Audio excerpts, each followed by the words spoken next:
ఈ బోరు బాయిలు చల్లగుండా పంటలు వండటానికి రైతుల బతుకులు పచ్చబడటానికి ఎంత కారణమవుతున్నాయో అజాగ్రత్తగా ఉంటే అదే రైతుల కాండ్లలో నీళ్లు వచ్చేటందుకు సుతం కారణమవుతున్నాయి.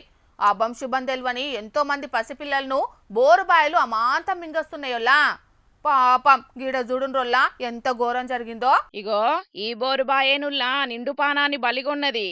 పొలం కోసినాక మరి ఏం పని కోసానికి పోయినరో తెలియదు గాని తాత మనమడిద్దరు పొలం కాడికి పోయిండ్రు. 4 ఏండ్ల పిల్లగాడు ఆడుకుంటా ఆడుకుంటా బోరు బాయి కాడికి వచ్చి బోరు చుట్టున్న పెద్ద రంధ్రంలో వాడిపోయిండు. ఇక ఎంబటే మనమన్ని కాపానికి తాత ప్రయత్నం చేసిండు. కానీ పాపం ఆయన కూడా అండ్లనే వాడిపోయిండు. అంతల్నే అటు దిక్కు నుంచి పోతున్నోళ్ళు చూసి కాపాడనీకి వచ్చిండ్రు గాని ఇక ఇద్దరిని కాపాడుడు పెద్ద పరిశాన అయింది వాళ్ళకి. పాపం ఎంత ట్రై చేసినా బయటికి రాలేకపోయిండ్రు. ఇక వాళ్ళ చుట్టాలు పోలీసోళ్ళంతా వచ్చినాక అందరు కలిసి బయటికి తీసిండ్రు గాని అప్పటికే చాలా ఆలస్యం అయ్యేటాళ్లకు మనవడు బతికిండు గాని కాపాడబోయిన తాత మాత్రం జీవిడిచిండు. నల్గొండ జిల్లా మిరియాలగూడ మండలం ఉట్లపల్లి ఊళ్ళే జరిగింది ఇట్లా. ఆ బోరు చుట్టూ సందు లేకుండా మట్టి నింపినా మంచుగుండు, లేకుంటే దాని చుట్టూ బందోబస్తుగా సిమెంట్ దిమ్మె గట్టినా పెద్ద పరిశాన్ ఉండకపోతుండే. అట్లా చేయకపోయేటాళ్లకు ఉత్తగా పొడి పొడి పానాలు గాల్లే కలిసినాయి. మరిగా రైతన్నలు అసలుకే ఎండాకాలం పిల్లగాళ్ళు ఇంట్లోనే ఉంటున్నారని చేన్లకు తీసుకపోతే జర జాగ్రత్తగా చూసుకోండ్రి. బాయిల కాడికి కరెంటు మోటార్ల కాడికి పోయినప్పుడు పైలంగా చూసుకోండ్రి, లేకుంటే అటెంక ఎంత మొత్తుకున్నా ఏం ఫాయిదా ఉండది.